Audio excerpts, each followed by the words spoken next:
Right then, gang, so it's Monday morning, like early doors, super early doors, 7:16.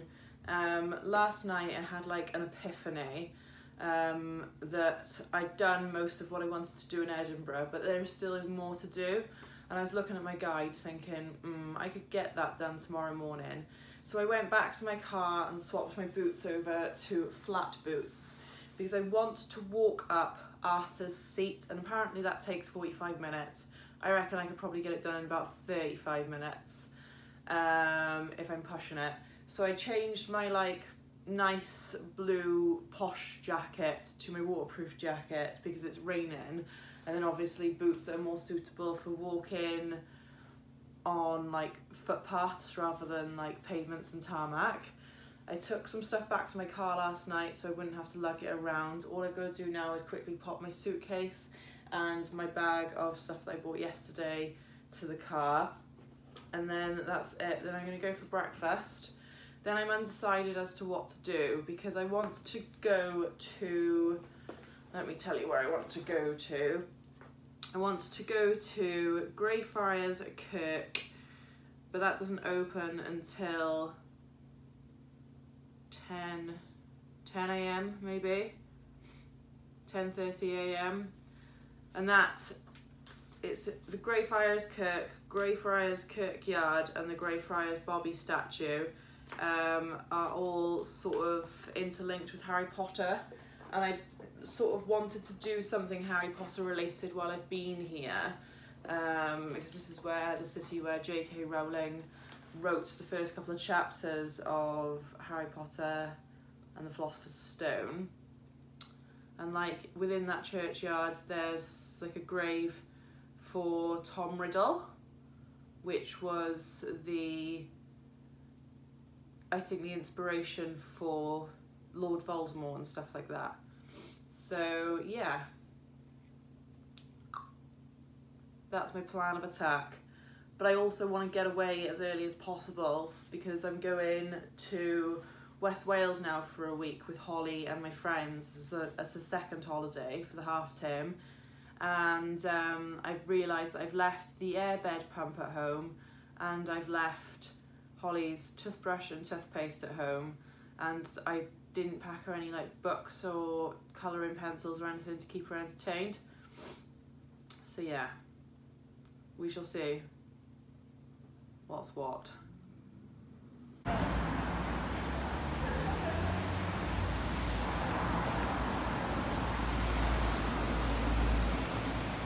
Okay, so I've stumbled upon Victoria Street accidentally. Now, I've done a lot of reading on Harry Potter in Edinburgh, and apparently this street is the inspiration behind Diagon Alley in the Philosopher's Stone, and obviously other books and Harry Potter films. If you've read or watched any of them, then I feel like you will completely agree that this is inspiration for Diagon Alley.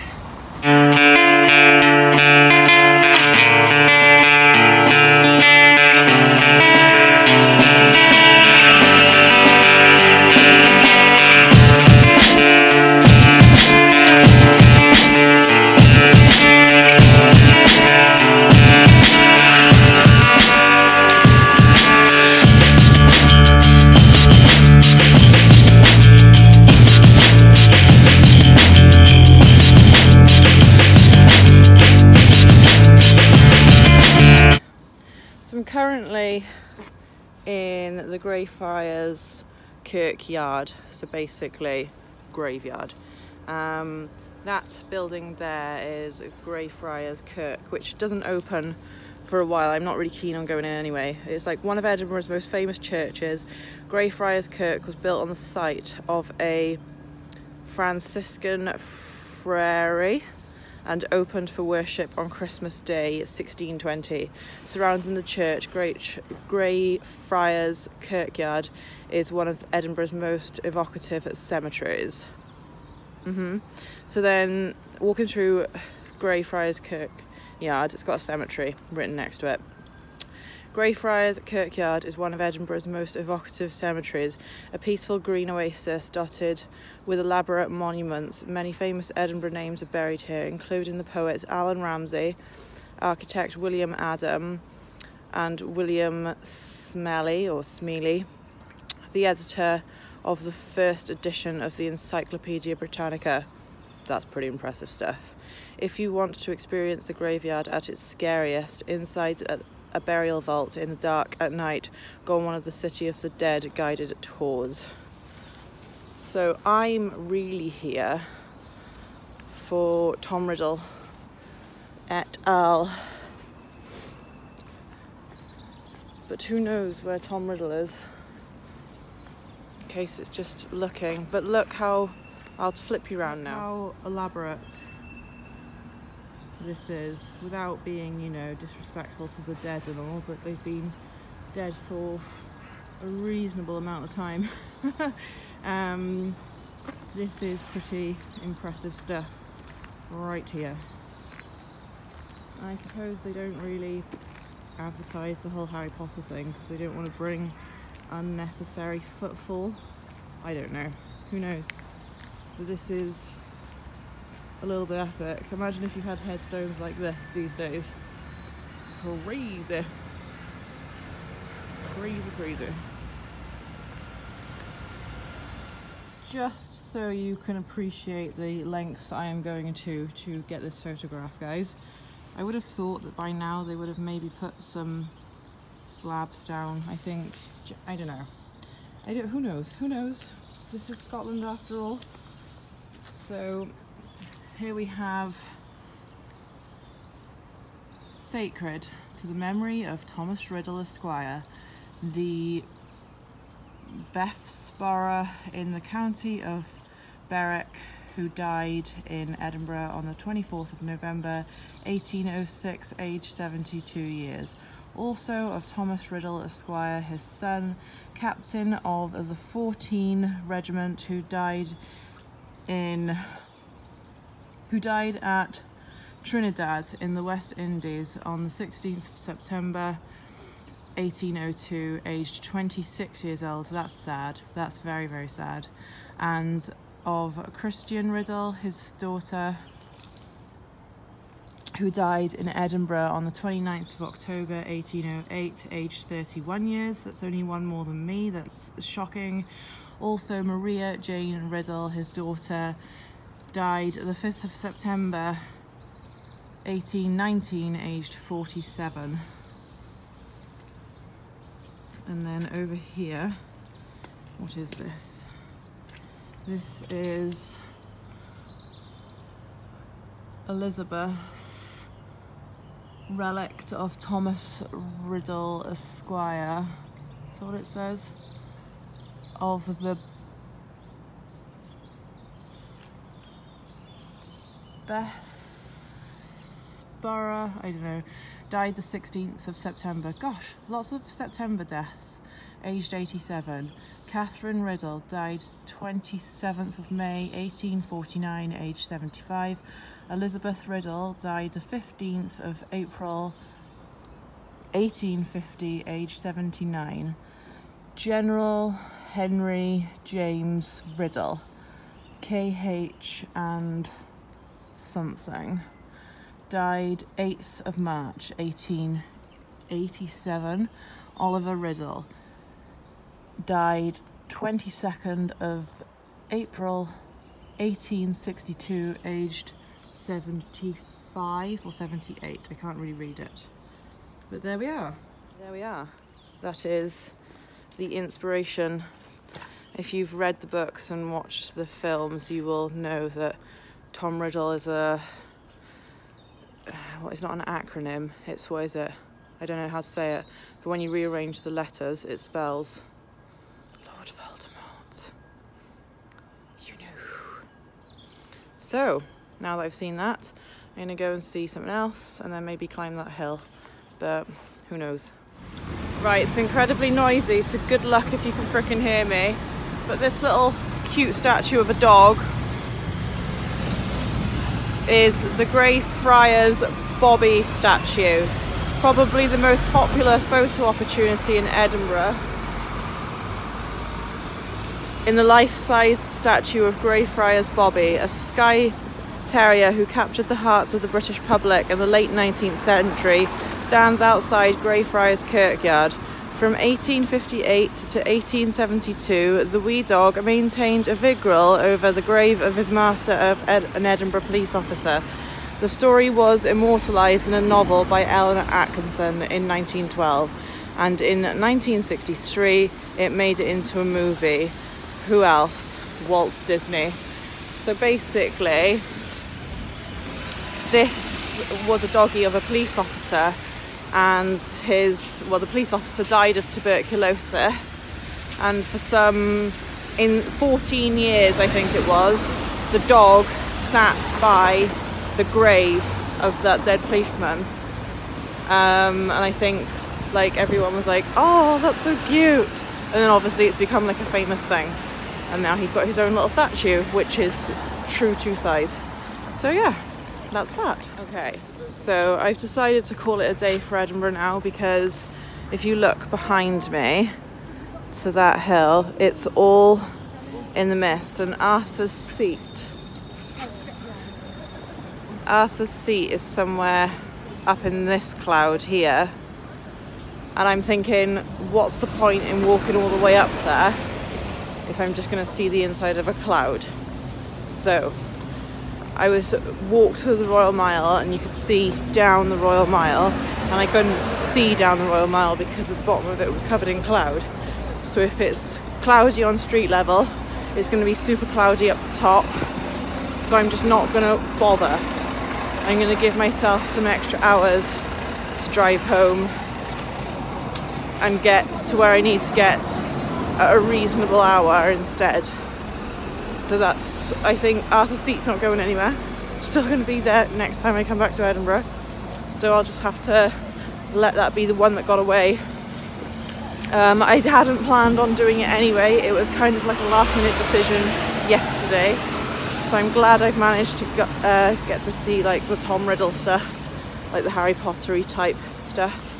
But it's about 9 AM now, so I'm gonna head back to the car, maybe try and go for a wee first somewhere, and then be on my merry way. So see you all on the other side, I guess. But thank you, Edinburgh. It has been everything I needed it to be, everything I wanted it to be. It's been magical, emotional, tiring. I have done about 6,000 or 7,000 steps already this morning, and it's only 9 AM. So, you know, my legs are crying out for a sit down, but then, you know, I'm going to be sitting down for about 7 or 8 hours now driving my car. So, yes. Can't wait to see my daughter now, Holly. Missed her. I would love to bring her something like this, but you wouldn't get done half of what you needed to get done. It's just she wouldn't have been able to do 20,000 steps. She's too big to carry, she's too small to walk, kind of thing, you know? So yeah, I shall see you all on the other side.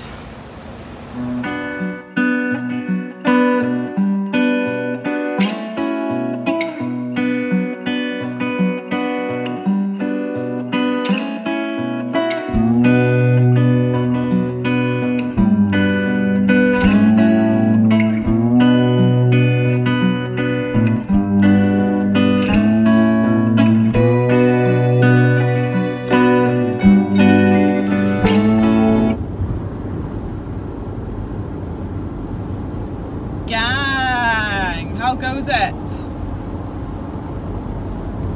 Thought I would do a little bit of a car vlog, seeing as I'm on the next stretch of road for about 80 odd miles.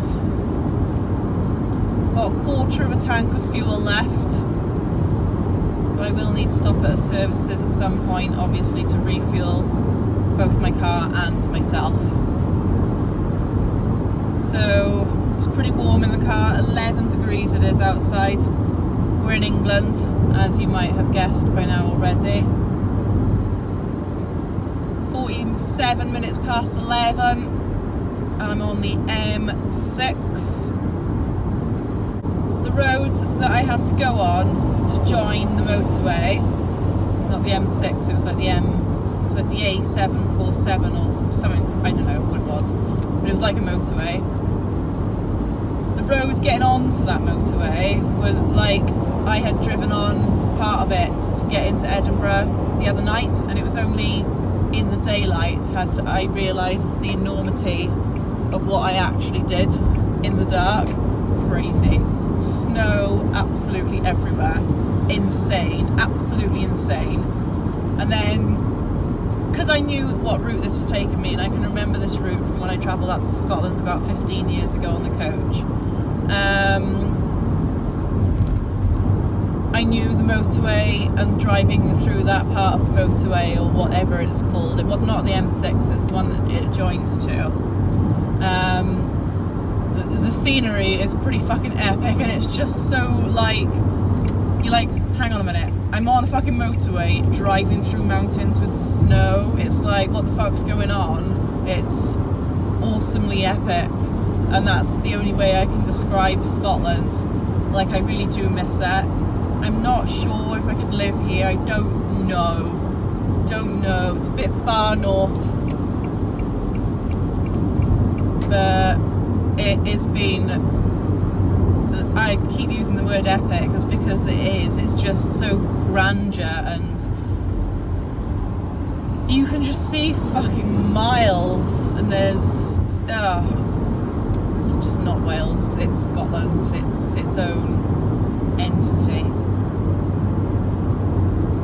So, enough rambling aside, feel a bit of a karaoke coming on, just to help pass the time of day. Got Mrs. Satanev on in the background, so she should shout at me if things need to change. But like I said, 80 something miles. I doubt I'm going to be vlogging for 80 something miles.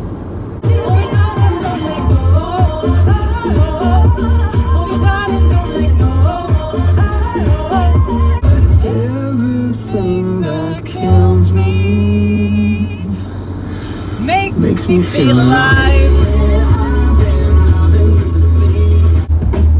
Well, sometimes I go out by myself and I look across the water. Since I've come on home, well, my body's been a mess, and I miss your ginger hair and the way you like to dress. Oh, sometimes I got a good feeling, yeah.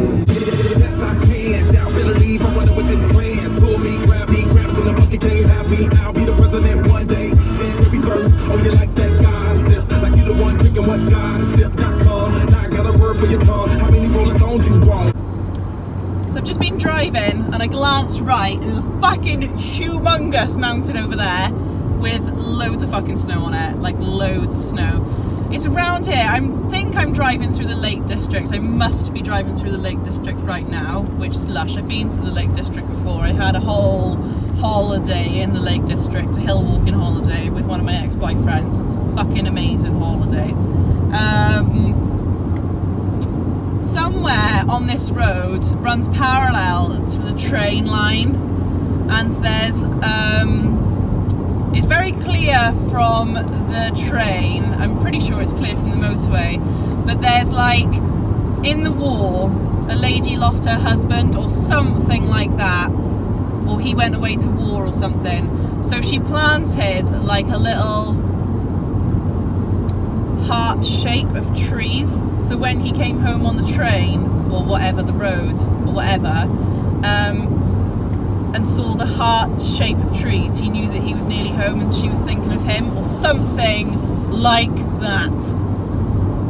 But I don't know what part of the road that is. I'm not sure if I've passed it. Fuck, there's loads of snow over there. Jesus, loads of snow. So yeah, that would be cool if I could see that. Also, does anybody know where I'm seeing the Angel of the North? I'm pretty sure it's not on the M6. Pretty certain it's not on the M6. But I would love to go and see the Angel of the North. But that's probably something for another time. But yeah, there's loads of fucking stuff up in Scotland. Not that we're in Scotland anymore, North England. Loads of stuff. But yeah, I thought I would just mention that. I glanced right and I was like, fuck, it's fucking mountain, man.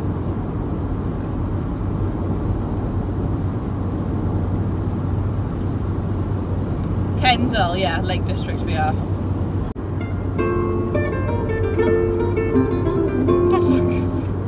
Services 2, 3 or 13. Probably 13.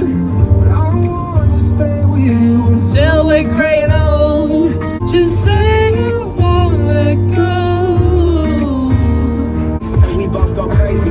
We was to sever. You know, we keep robbing. It's just me and the world. We just gonna keep getting rich. You know. Cross my heart. Hope to die. I feel like the trees are going to be round here because we're going through lots of hills, and they're definitely on a hill, and the train line is right there. I feel like it's going to be round here somewhere. Not that I'll be able to show you. It's not like you'll be like, look, there's the trees. I'm looking forward to be able to spot them. We're definitely. I wish I could like flip you back round again, but that would involve stopping, and I'm not stopping the car again. We are literally, I'm literally like, I've got a hill this side and hills this side. I'm literally going right through the middle. It's pretty lush, pretty epic. I wish I had a buddy, a travel buddy, not just a travel buddy, obviously Claire, that would be my first port of call, but like a travel buddy who appreciates this epicness. Not just a travel buddy to keep me company, a travel buddy that's equally going, look at the fucking hills. Oh my god. Do you know what I mean? They're hard to come by. Everybody Say something, say something, say something, say something, say something, say something. Caught up in the middle of it. Something I can't have. There is something I can't have. Something I can't have. No, I can't help myself. No, I can't help myself. No, no, no. Caught up in the middle of it. Oh my giddy aunt. So I've just pulled into the services because like my petrol light came on and I was like, great, it's got Marks and Spencer's. I know they do vegan sandwiches. Fucking Marks and Spencer's. I had to go in this services all the way through it, across the bridge to get to the other side of the fucking motorway, downstairs, round the corner, and then all the way back up again to get my Costa.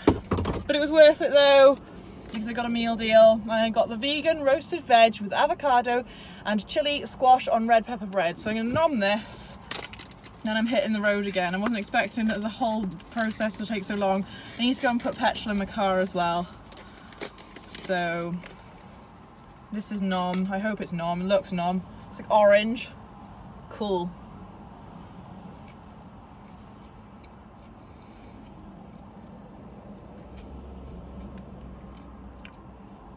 Bit bland.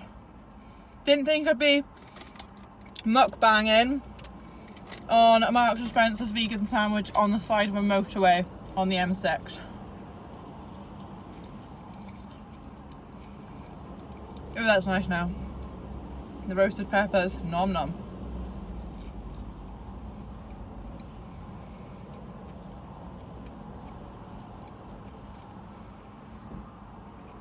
This looks like it should be a flavour explosion, but it's not overly flavoury.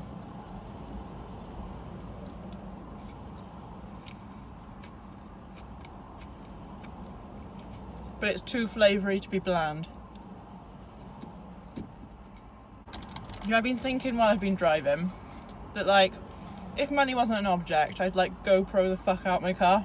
Like I'd GoPro so I was being filmed, I'd GoPro so we were driving, I'd GoPro like both sides, and I'd GoPro the back as well. So you've got like 360-degree GoPro vision. GoPro going busto. What the fuck? It's because people are doing exactly the same things as them for like half the price now, that's why.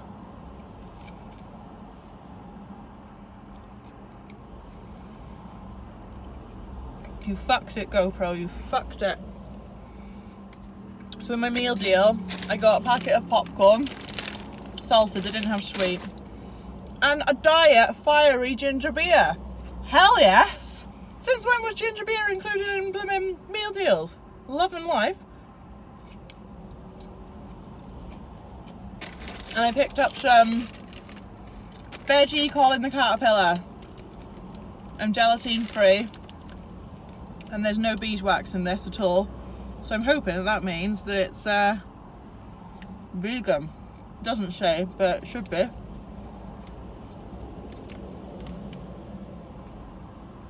Lactic acid. What the fuck is that? I know what it is, but why is it in sweets?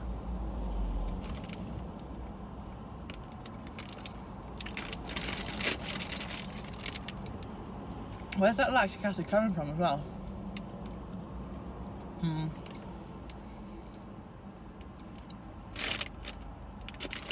Right, that was numb.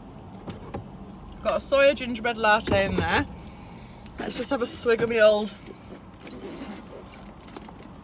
Look, diet sparkling fiery ginger beer made with root ginger, no added sugar. Get off here. How cool is that?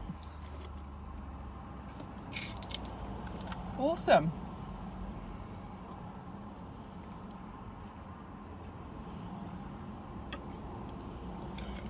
And it is cold as ice as well. Bang tidy. Right, get out my sight.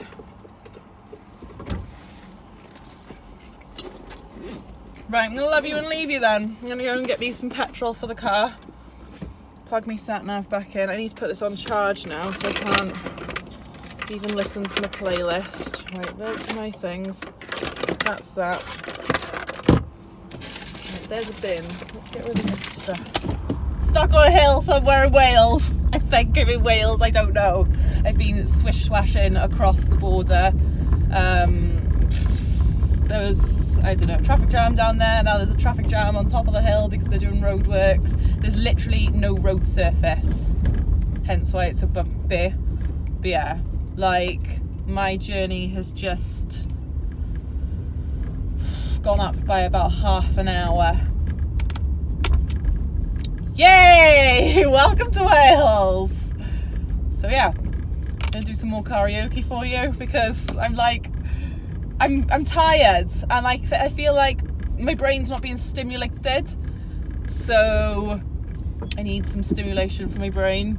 Like if I was on a motorway, I wish I would have just fucking stayed on the motorway, but this usually is the quickest way. But look, can you see this geezer up here? Look, hiya, hi, all right.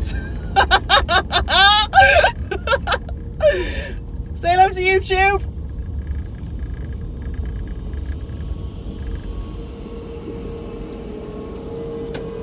Who's beeping then?